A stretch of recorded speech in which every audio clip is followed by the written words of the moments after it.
Salam. Selamat pagi Bapak Ibu Saudara sekalian. Ya, terima kasih.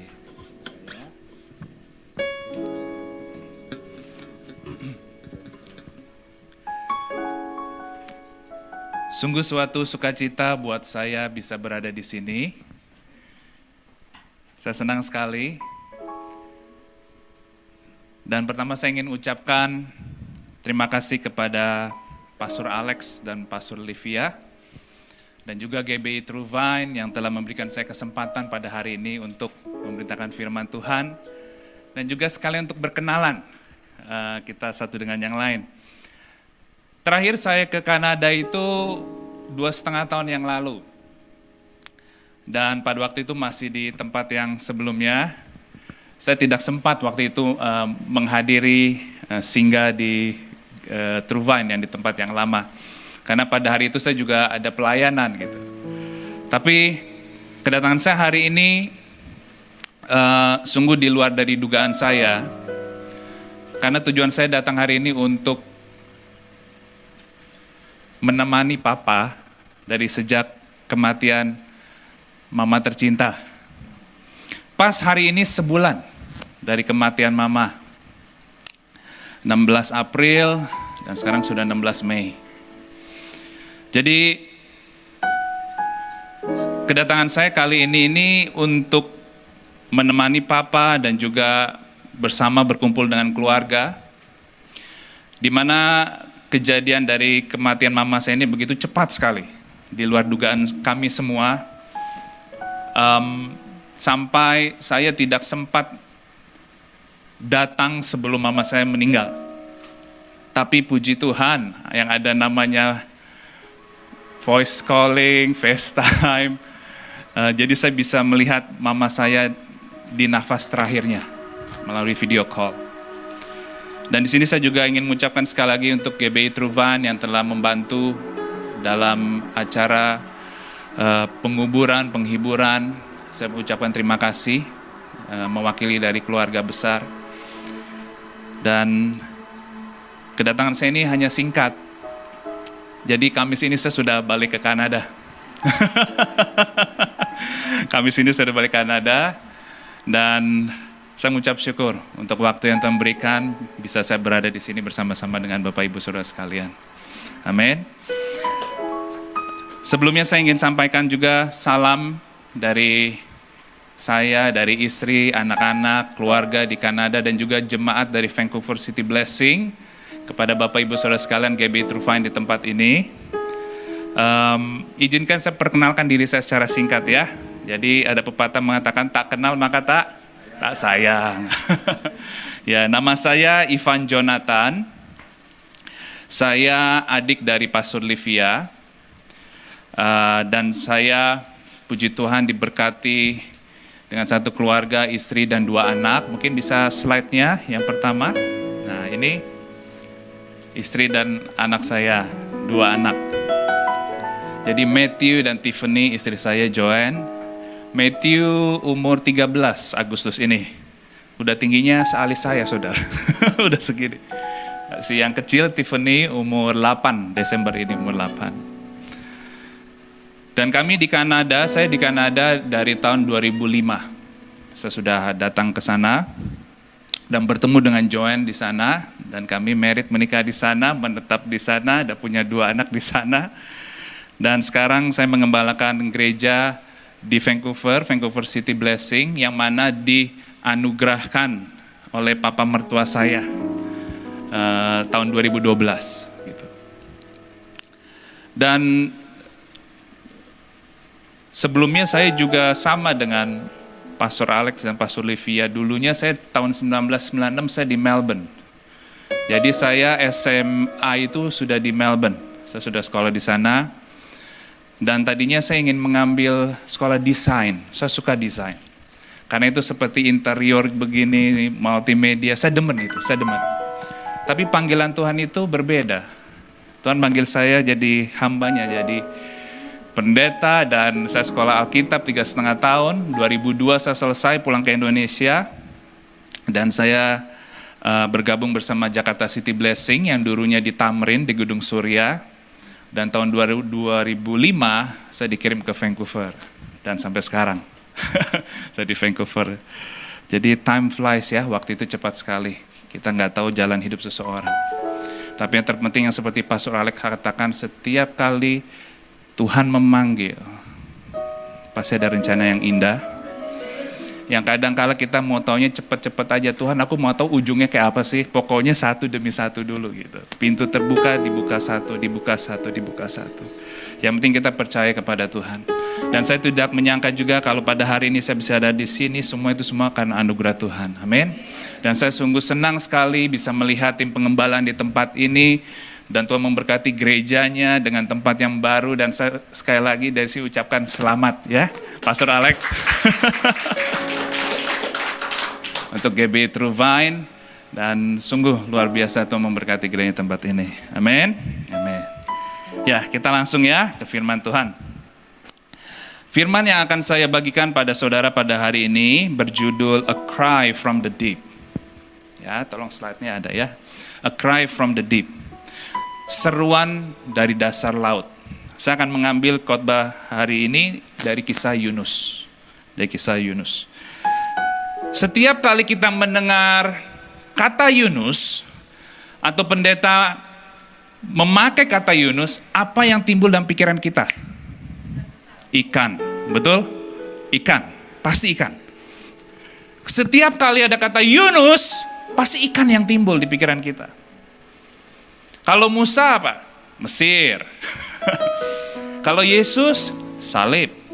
Tapi kalau Yunus, ikan. Nah, ada sesuatu yang sangat luar biasa, Tuhan mengizinkan semuanya terjadi dengan peristiwa Yunus ini, dengan ikan ini. Ada sesuatu yang akan saya berikan kepada saudara pada pagi hari ini. Ya. Kitab Yunus itu ada 4 pasal, hanya 4 pasal. Dari 4 pasal ini, saya akan fokus hanya pasal 1, 2, dan 3. Dan dari 3 pasal ini, saya akan bagikan kepada saudara 3 poin saja.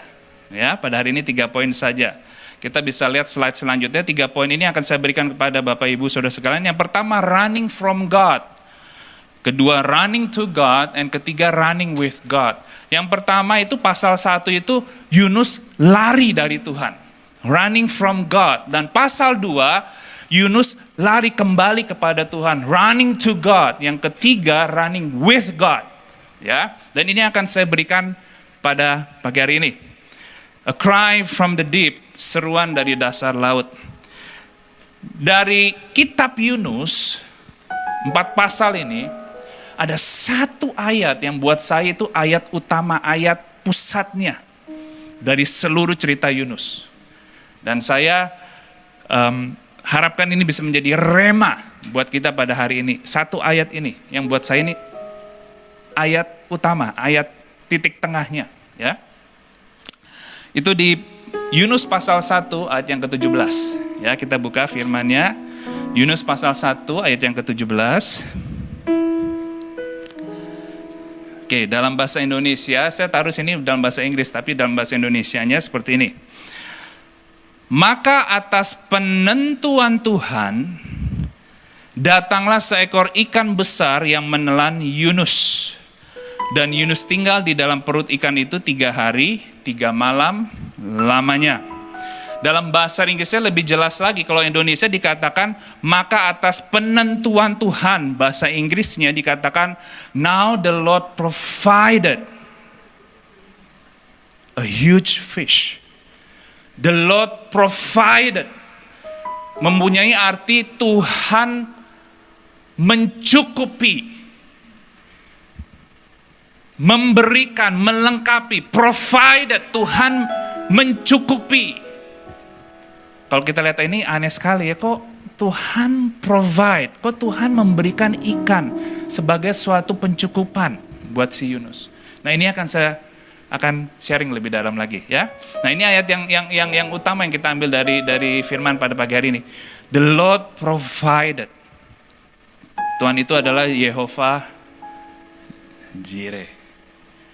Allah yang mencukupi. The Lord provided. Oke. Yuk mari kita lanjut ya. Yang pertama, running from God. Nah, ini running from God. Yunus itu terkenal dengan sebutan the runaway prophet. Nabi yang lari kabur. The runaway prophet, itu julukannya Yunus. The runaway prophet. Kita tahu ada film The Runaway Bride. Kita tahu ya.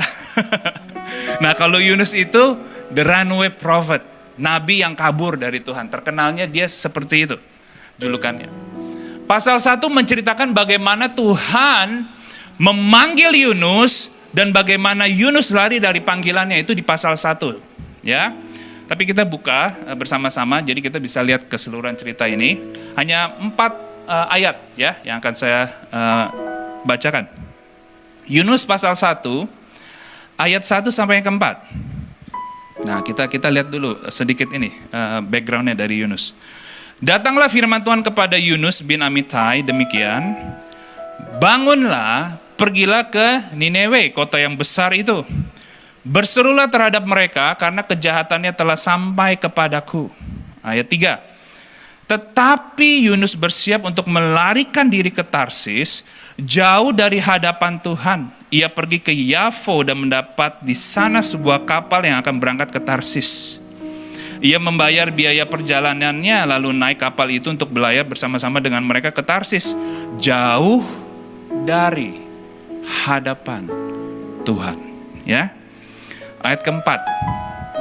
Tetapi Tuhan menurunkan angin ribut ke laut. Lalu terjadilah badai besar sehingga kapal itu hampir-hampir terpukul hancur.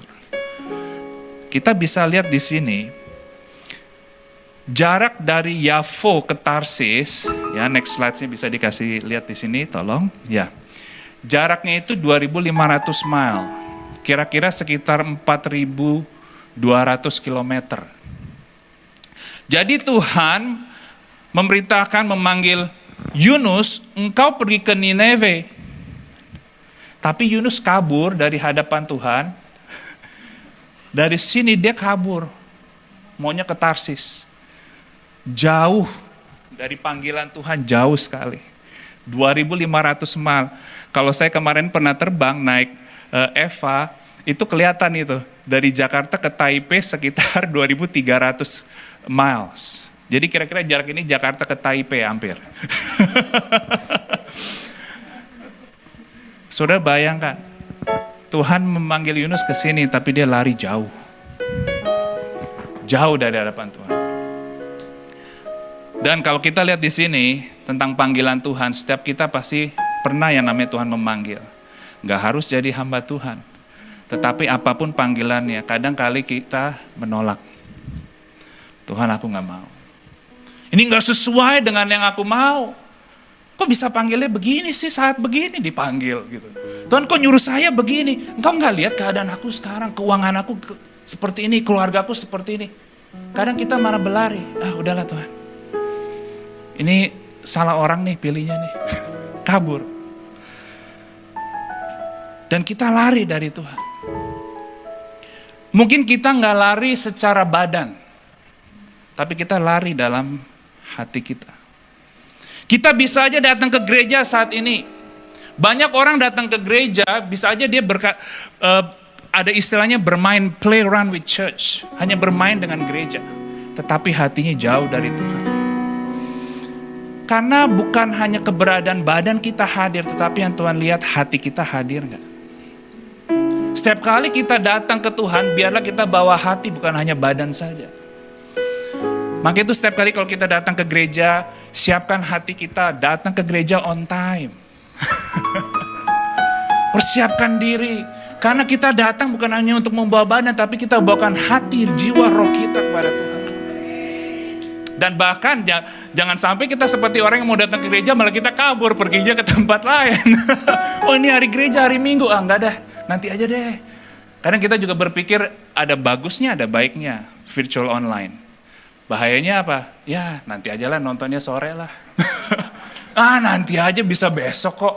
Lah kok kita begitu? Gitu. Jadi dalam hal ini panggilan Tuhan bisa bermacam-macam konteksnya. Tetapi dalam hal ini kita bisa melihat Yunus itu lari. Tuhan memanggil dia, tetapi dia lari berlawan arah. You can run from God, but you cannot hide from Him. Engkau bisa lari dari Tuhan, tetapi engkau tidak bisa sembunyi dari Dia.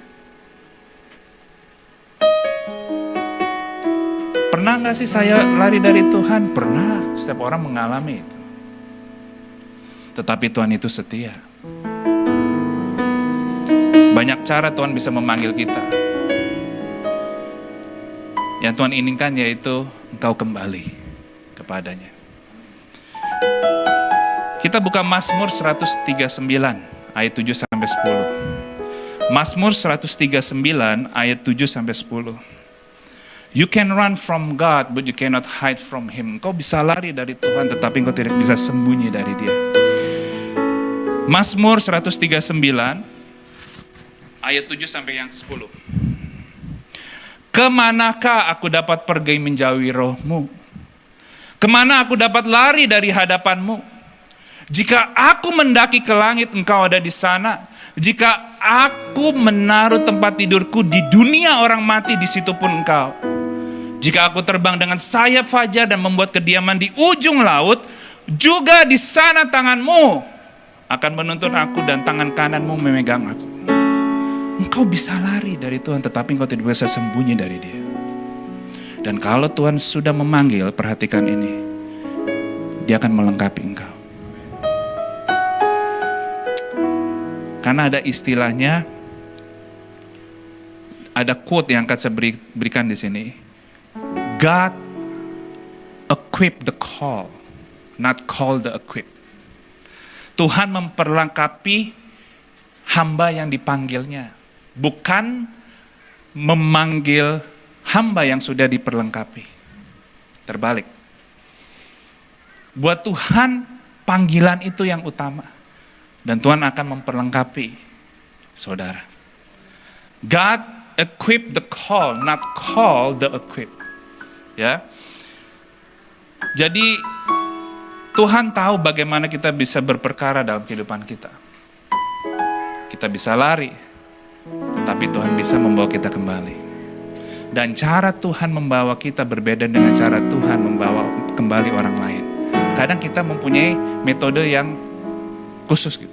Oh, kalau Tuhan bisa bawa gua sekarang saat ini, berarti Tuhan pasti bekerja dengan cara yang sama. Oh, belum tentu. Karena setiap kehidupan kita masing-masing berbeda. Ada yang mungkin dalam seminggu kita berbalik kepada Tuhan. Ada yang mungkin mencapai 2, 3, 4 tahun baru kita berbalik ke Tuhan. Tapi yang terutama yang kita harus tahu di sini, Tuhan tidak pernah meninggalkan kita, apalagi pada saat Tuhan memanggil kita. Amin. Slide selanjutnya dikatakan seperti ini. God knows how to do greatness in our weakness. Tuhan tahu bagaimana melakukan kebesarannya Tuhan di dalam kelemahan kita. Itu yang pertama, running from God. Lari dari Tuhan. Banyak kita mengalami mungkin keadaan ini. Mungkin kita sudah lari dari Tuhan. Mungkin kita sudah tidak hati kita nggak ada lagi kepada Tuhan. Tapi yuk kita balik. Kita balik ke Tuhan. Kita balik ke Tuhan. Dan itu yang membawa saya ke poin selanjutnya. Running to God. Jadi yang pertama running from God. Selanjutnya running to God. Nah, saya akan fokus di yang kedua ini. Jadi yang tadi itu baru pendahuluan. Dan ini nih, ini intinya yang kedua ini ya. Running to God. Di pasal 2 ini adalah titik baliknya Yunus kembali kepada Tuhan. Pasal kedua. Di pasal 2, pasal 2 itu adalah doa Yunus di dalam perut ikan. Ya. Kita baca dulu ya satu pasal ini. Jadi dari situ kita bisa melihat keseluruhan ceritanya, konteksnya. Yunus pasal 2. Ya, Yunus pasal 2.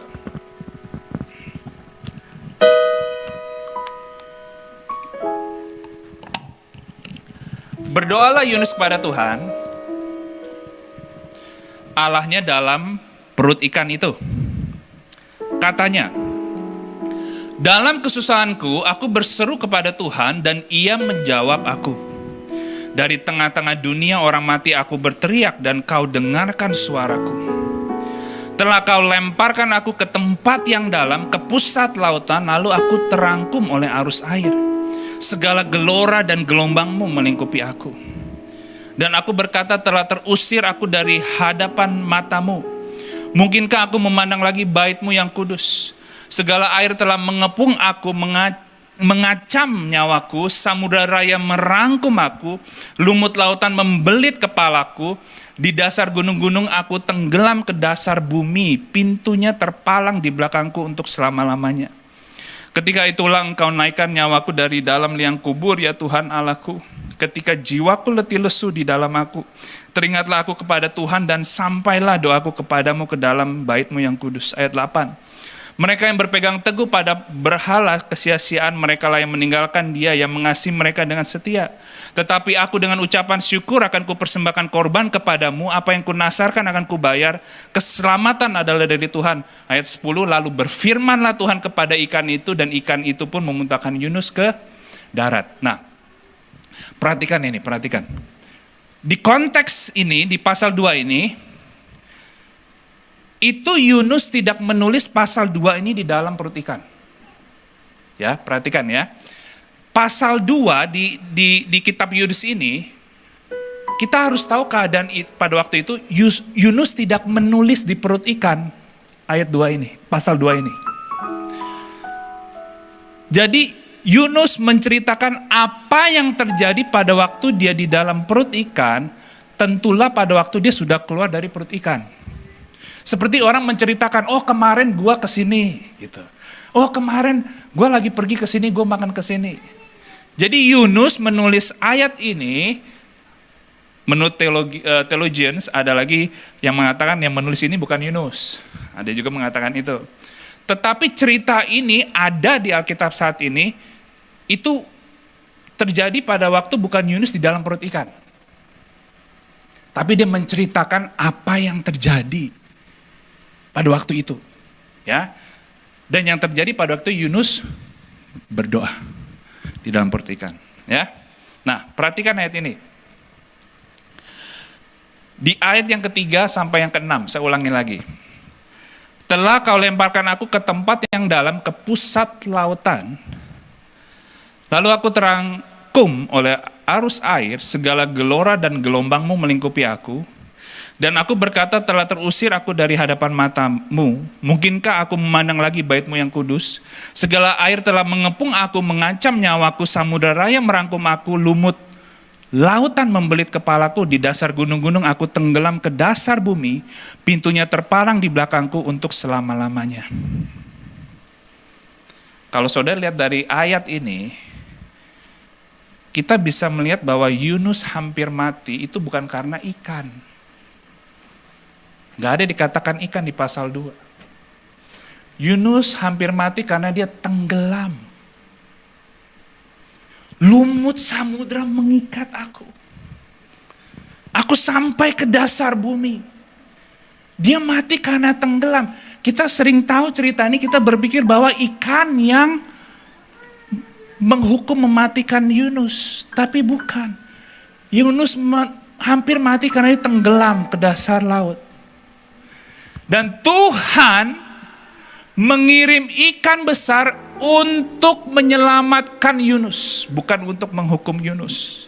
Coba lihat slide-nya. Next slide, please. Nah,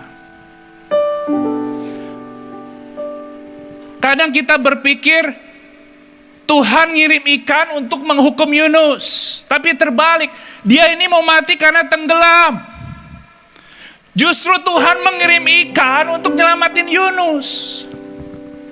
Kadang kita terbalik melihatnya, Tuhan kok mengirim ikan besar sekali, jelek lagi ikannya, serem lagi begini. Tapi kita tidak tahu Tuhan mengirim ikan untuk menyelamatkan kita, karena sebentar lagi dia akan mati nih. Itu konteksnya. Kadang kita berpikir, oh Tuhan menghukum Yunus dengan mengirim ikan. Itu tadi pasal 2 nggak ada kata ikan. Adanya apa? Terbelit dengan lumut. sampai samudra, arus gelombang membawa aku ke dasar bumi. Hampir mati. Dan Tuhan mengirim ikan untuk menyelamatkan Yunus dari kematian tenggelam. Dan dari sini ada satu statement yang akan saya berikan. Slide selanjutnya please. Do not mistake God's provision for punishment. Jangan menyalahartikan pertolongan pencukupan Tuhan sebagai hukuman. Ya, saya ulangi lagi. Don't mistake God provision for punishment. Kadang kita cepat-cepat keburu menilai sesuatu yang menurut kita sepertinya gak bagus Tuhan. Kok Tuhan kirimnya begini sih? Kok Tuhan beri aku gedung ini ongkosnya gede, gedung itu atau rumah ini atau orang itu ditemukan kok orangnya begini sih? Karena kita udah ngomel dulu. Kok Tuhan mengirim ikan sih yang begini sih? Ini apaan Tuhan? Tetapi Tuhan adalah Alfa dan Omega, yang awal dan yang akhir. Dia tahu hari esok. Dan saudara perhatikan Yunus tenggelam itu, nelayan di atasnya yang sudah melempar dia, nggak tahu kalau Yunus kesusahan di dalam air tuh. Zaman dulu mungkin belum, ya saya yakin zaman dulu belum ada tabung oksigen, itu belum ada sih. Pelampung aja saya nggak tahu ada atau nggak tuh. Dan kita juga nggak tahu Yunus tuh bisa berenang nggak, karena dia bukan nelayan. Nah saudara harus lihat konteksnya. Yunus mati karena tenggelam, hampir mati. Dan dia berdoa, dan dia nyatakan ceritanya itu di dalam perut ikan pada waktu diselamatkan oleh Tuhan melalui ikan. Jadi Tuhan mengirim ikan itu bukan untuk menghukum Yunus, tetapi untuk menyelamatkan Yunus.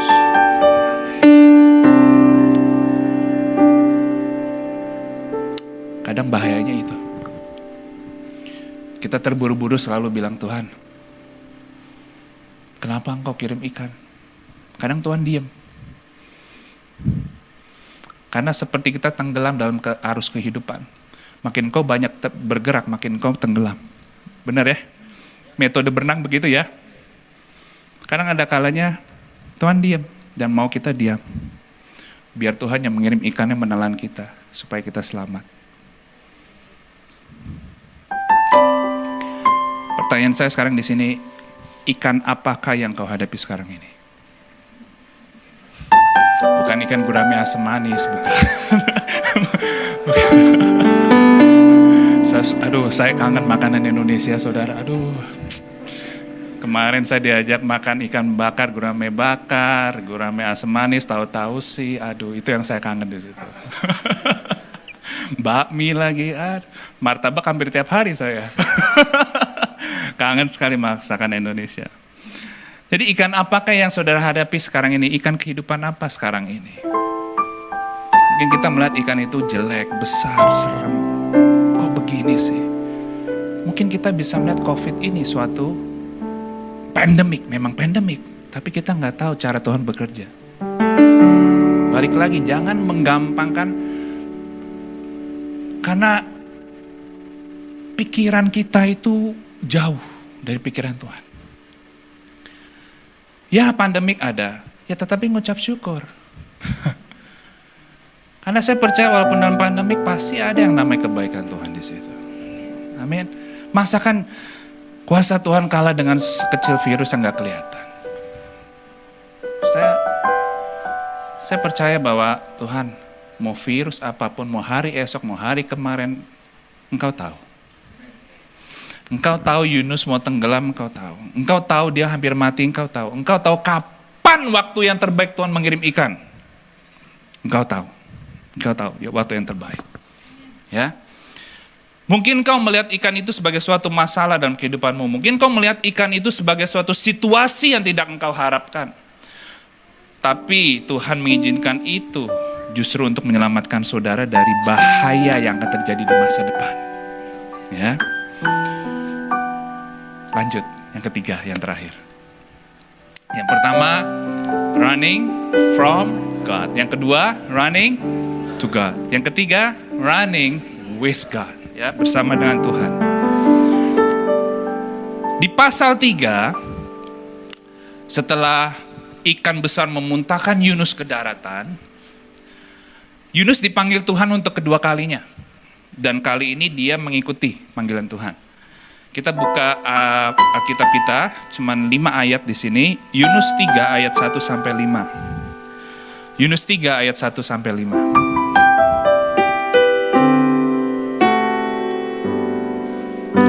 Datanglah firman Tuhan kepada Yunus untuk kedua kalinya. Wah, saya suka ayat ini. Ini yang disebut ada yang namanya istilah dalam Tuhan selalu ada kesempatan kedua. Tapi bukan hanya kedua, saya yakin dalam Tuhan pasti ada kesempatan selanjutnya. Lebih tepat kata itu selanjutnya, selalu ada selanjutnya. Ya. Tuhan memanggil Yunus untuk kedua kalinya demikian. Bangunlah, pergilah ke Niniwe, kota yang besar itu, dan sampaikanlah kepadanya seruan yang kufirmankan kepadamu. Bersiaplah Yunus, lalu pergi ke Niniwe sesuai dengan firman Allah. Niniwe adalah sebuah kota yang mengagumkan besarnya. 3 hari perjalanan luasnya. Ayat keempat, mulalah Yunus masuk ke dalam kota itu sehari perjalanan jauhnya, lalu berseru, 40 hari lagi, maka Niniwe akan ditunggal balikan. Orang Niniwe percaya kepada Allah, lalu mereka mengumumkan puasa dan mereka, baik orang dewasa maupun anak-anak mengenakan kain kabung. Nah, di sini ada satu hal yang menarik sebagai penutup saya di sini. Pada waktu Yunus dipanggil kedua kalinya untuk kembali ke Niniwe, Yunus taat kali ini. Dan pada waktu Yunus memberitakan firman Tuhan, pesan Tuhan kepada orang-orang Niniwe, pada waktu itu seluruh kota termasuk atasan di kota itu juga bertobat mendengar firman itu, pesan itu. Niniwe itu kota yang sangat besar, bahkan firmannya dikatakan sangat besar kota ini. Ini kota pusat perdagangan dan kehidupan karena letaknya itu di antara Laut Mediterania dan Samudra India, tengah-tengah sekali Niniwe ini. Dan kota ini penuh dengan penyembahan berhala. Kencang sekali, kuat sekali penyembahan berhala di kota itu. Dan ada satu dewa yang sangat terkenal yang mereka sudah sembah dari dulunya. Ada satu dewa yang mereka sangat puja dengan sangat sekali dari dulunya. Ini dewa orang Filistin. Dan dewa ini bernama dewa Dagon. Ya, dewa Dagon. Nah, saudara lihat di sini bentuknya dewa Dagon itu seperti apa? Ikan. Menarik. Kenapa bisa menarik? Tadi pertama saya katakan pada waktu kalau kita berpikir tentang Yunus, apa yang timbul? Ikan. Dan pada waktu itu Niniwe menyembah satu dewa, yaitu dewa Dagon, dewa ikan. Nah, saudara bisa lihat di sini kehebatan Tuhan. Tuhan tahu bagaimana berbicara dengan seseorang, memberikan pesan pertobatan. Seperti yang tadi saya katakan, Yunus itu menceritakan apa yang terjadi di perut ikan. Jadi cerita dia 3 hari di perut ikan, itu menjadi suatu cerita untuk orang Niniwe. Dan orang Niniwe mungkin berpikir begini, Yunus itu utusan dewa Dagon. Keluar dari mulut ikan. 3 hari, ini utusan dewa Dagon. Tetapi di situ kesempatan Yunus mengatakan, aku bukan dikirim dari dewa Dagon, tetapi Allah Yehova yang mengirim aku. Amin. Dan di situ yang membuktikan kuasa Tuhan besar dari dewa apapun. Dan itu yang kejadian apapun di masa lalu kita, itu sebenarnya Tuhan izinkan supaya kejadian itu menjadi berkat buat orang di sekitar kita di masa depan.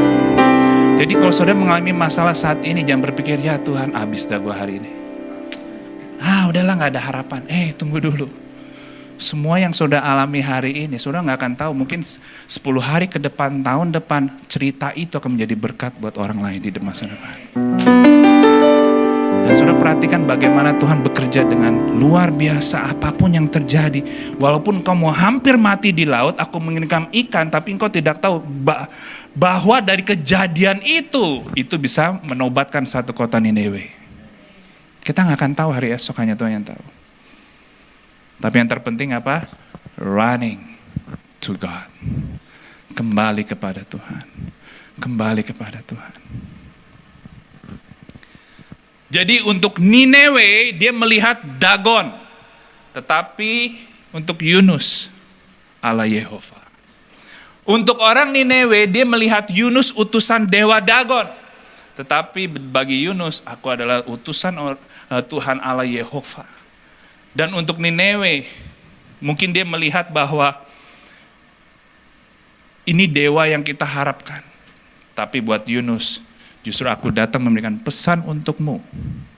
Bahwa Tuhan punya belas kasihan. Dan kalau kita lihat cerita pasal 4 selanjutnya, Tuhan benar-benar mengampuni bangsa Nineveh. Tapi saya nggak lanjutkan pasal itu ya, itu kesempatan selanjutnya. Ya. Tapi di sini kita bisa lihat, saya balik lagi di slide yang terakhir, kuncinya di sini saudara. Slide yang terakhir, thank you.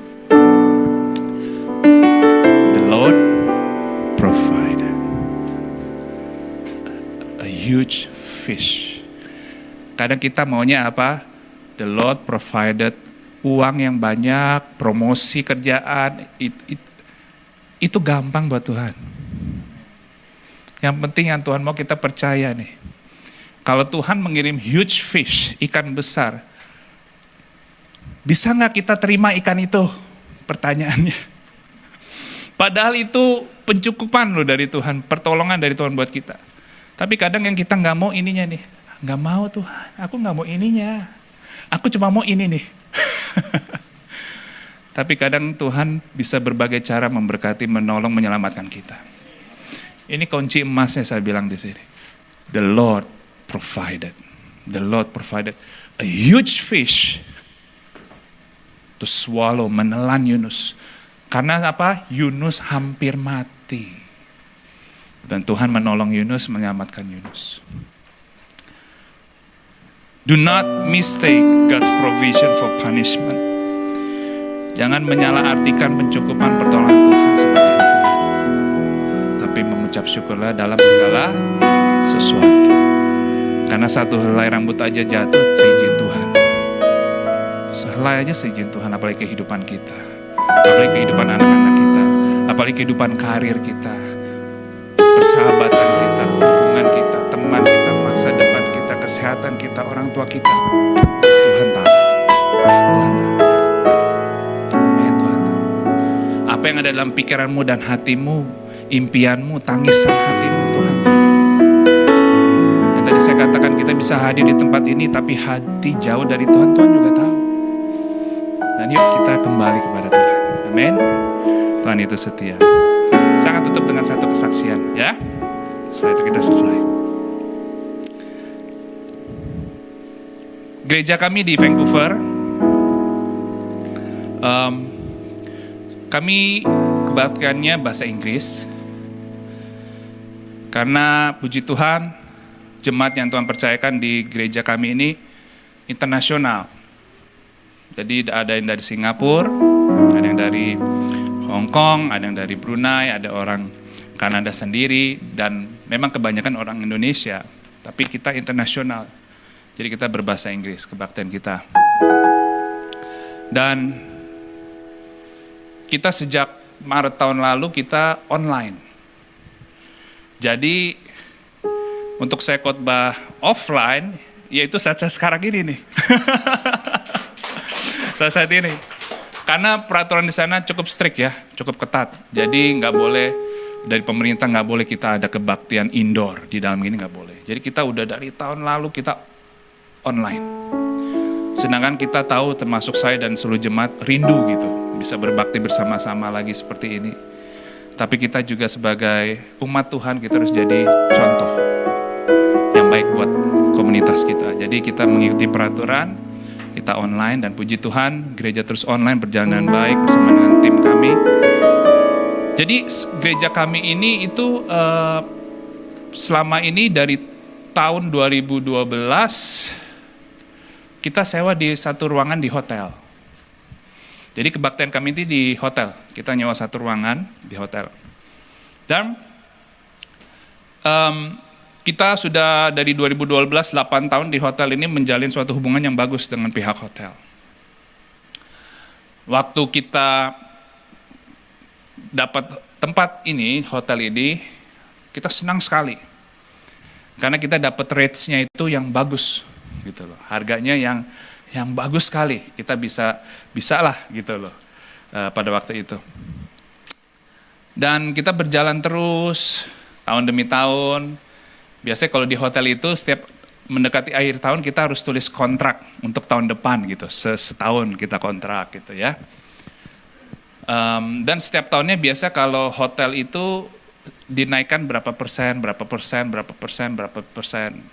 Jadi harganya sekian, tahun depan naik sedikit.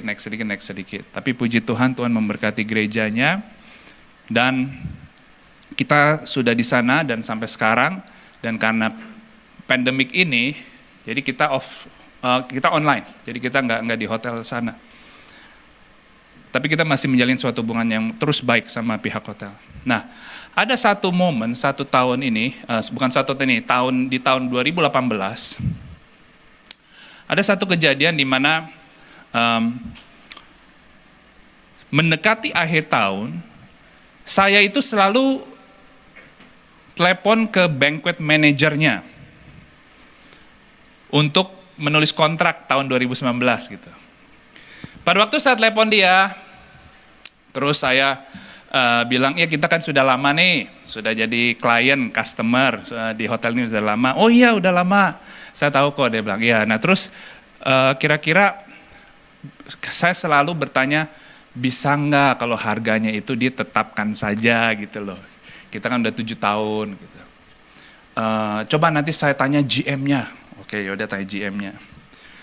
Jadi saya buka aja di sini. Kita itu sekali sewa pakai $300. Sekali pakai. Ya, sekali pakai. Yang mana harga aslinya itu untuk ruangan kita ini aslinya itu sekitar 600. Jadi saya bisa dapat half-nya, setengah.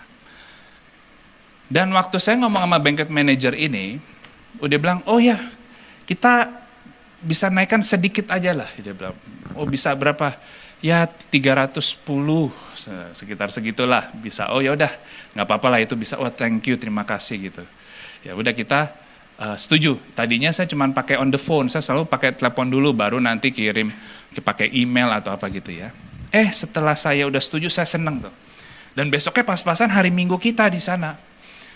Hari gereja kita, maksudnya di situ. Terus saya kesaksian ke gereja, selalu saya update. Saya jadikan jemaat itu seperti keluarga, apapun saya update. Tahun depan mau apa saya update. Termasuk kontrak dengan hotel aja saya update. Jadi tahu jemaat itu merasa aman, gitu. Oh aman, gitu loh ya. Jadi saya update, saya bilang, puji Tuhan saudara, tahun depan kita masih di tempat ini. Tuhan itu baik, gitu. Dan juga Tuhan memberikan kita dengan harga yang hampir sama. Tuhan Yesus baik, Tuhan setia, Tuhan mencukupi gerejanya. Wah haleluya, jadi kesaksian gitu ya. Terus besok-besoknya saya sudah bersaksi, saya tunggu-tunggu kok nggak ada emailnya ya, saya bilang. Saya udah bersaksi nggak ada email nih dari manajernya. Akhirnya saya telepon. Ternyata ngangkat itu front desk di hotel itu. Saya bisa berbicara dengan orang ini? Oh sorry, kenapa sorry? Dia sudah keluar. Hah, keluar? Baru saya ngomong kemarin. Udah berhenti kerja pak. Oh kenapa? Ya saya nggak tahu pak, dia udah berhenti kerja. Nah loh, akhirnya jadi saya bisa berbicara dengan siapa? Pak sekarang ini langsung ke GM-nya pak. Nah loh, saya bilang yaudah, bisa sambungkan saya ke GM-nya. Saya ngomong sama GM-nya. Saya ceritakan, saya kemarin ini ngomong dengan manajer ini, dia kasih harga sekian, udah setuju, dan saya lagi tunggu emailnya. Jadi saya bisa tanda tangan. Terus dia bilang begini GM-nya, email apa ya? Saya nggak dapat informasi apa-apa nih. Waduh, saya bilang, saya kemarin ngomong, ada buktinya nggak ngomongnya? Wah, saya nggak ada, saya pakai telepon. Ya terus saya minta lagi, bisa nggak sesuai dengan pembicaraan saya dengan dia. Terus karena saya belum ada hubungan dekat sama GM-nya pada waktu itu, GM itu bilang begini, I'm sorry, dia bilang, saya maaf nggak bisa. Maksudnya nggak bisa gimana? Ya sesuai dengan harga yang apa adanya, yaitu 600. Saya tadi ngomong minggu lalu, buktinya ada nggak? Nggak ada buktinya. Jadi berapa? Ya 600. Langsung di situ saya terus terang saudara, marah saya sama Tuhan. Saya tutup telepon saya. Saya bilang begini sama Tuhan, apaan ini Tuhan? Baru kemarin saya bersaksi Tuhan Yesus baik 300, haleluya, amin. Besoknya 600. Saya bilang, ini apaan sih main-main? Saya bilang gitu, saya marah sama Tuhan. Kok begini, saya buat gerejamu Tuhan. Pakai alasan itu bahaya tuh.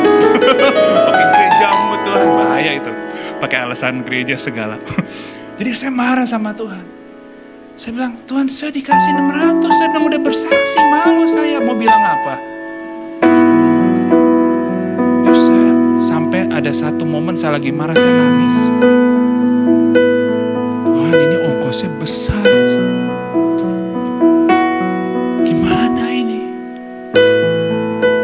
Saya nangis sampai saya nangis dan saya bilang, Tuhan aku capek, aku bilang. Aku tahu bukan soal uang. Tapi kok Tuhan gak nolong sih, saya bilang. Kalau udah bersaksi malunya aja belum, saya bilang. Sekarang urusan uangnya. Tuhan saat itu saya punya di rumah saya ada satu ruangan kloset, itu ruang doa saya gitu loh. Bersama dengan baju-baju. Saya doa di situ karena sepi gitu. Jadi saya nangis di situ. Dan Tuhan ngomong pada saya, apakah dengan 600-300 engkau tidak mengasihi aku? Wah, saya nangis. Lalu di situ saya bilang sama Tuhan, ampuni aku Tuhan.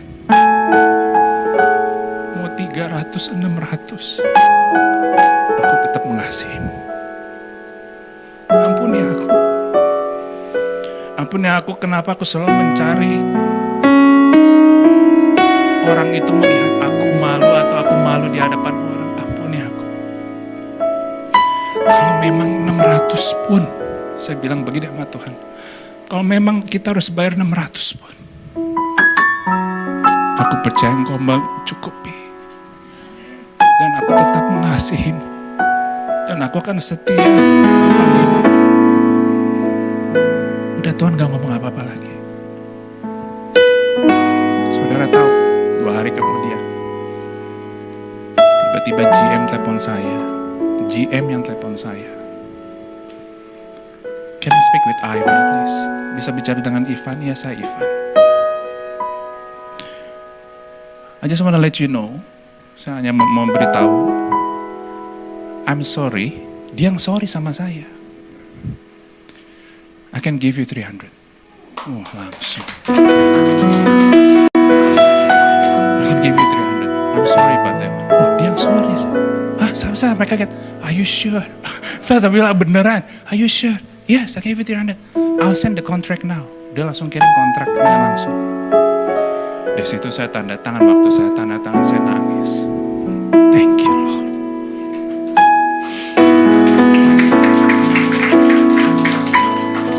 Dan sampai sekarang kita ada dengan pihak hotel itu dengan baik hubungan kita. Dan di situ satu hal yang saya belajar. Kadang kita masalahnya apa? Ikannya yang kita ributin. 600-300-nya. Tapi kita lupa di situ yang Tuhan minta, yang Tuhan lihat yaitu hati. Jadi apapun keadaan kita saat ini, termasuk keadaan dari gereja ini GBI True Vine, maju terus. Kalau Tuhan sudah mulai di tempat ini, saya percaya terus gereja ini akan dibawa naik. Amin. Gereja Tuhan tidak pernah turun, tetapi akan terus naik. Dan dia akan mencukupi kebutuhannya. kebutuhan itu bukan hanya uang, tapi hati itu suatu kebutuhan. Ada di mana hatimu berada? Bukan, nah kena kan? Di mana hartamu berada di setelah hatimu. Karena di mana hartamu, apakah harta hidup kita? Apakah uang? Apakah ikan? Harta kita tentunya Tuhan itu sendiri. Dan disitulah hati kita berada. Jadi buat Tuhan untuk 300-600 itu bukan di situ masalah. Inilah. Ini, ya. Jadi terus setia mengikuti Tuhan. Biarlah Yesus semakin besar dan kita semakin kecil. Satu ayat terakhir sebagai penutup ya. Yuk kita bangkit berdiri. Amsal 3 ayat 5-6. Amsal 3 ayat 5-6. Tuhan mengirim ikan untuk menyelamatkan Yunus. Tuhan mengirim ikan besar dalam hidup kita untuk menyelamatkan kita. Dan kita tidak tahu apa yang Tuhan perbuat, tapi percaya Tuhan itu baik. Amsal 3 ayat 5-6. Ayat yang sudah sangat kita kenal, yang kita baca ya. Amsal 3 ayat 5-6. Percayalah kepada Tuhan dengan segenap hatimu, bukan setengah hatimu, segenap hatimu. Dan janganlah bersandar kepada pengertianmu sendiri. Nah ini loh, kadang kita maunya so tahu. Udah percaya Tuhan, tetapi kita mau pengertian kita juga mau ikut-ikutan. Ya. Jangan bersandar kepada pengertianmu sendiri. Akuilah Dia dalam segala lakumu, maka Ia akan meluruskan jalan. Amin. Kiranya Tuhan memberkati Pastor Alex, Pastor Livia, dan segenap jemaat GBI True Vine. Tuhan Yesus memberkati. Mari kita berdoa.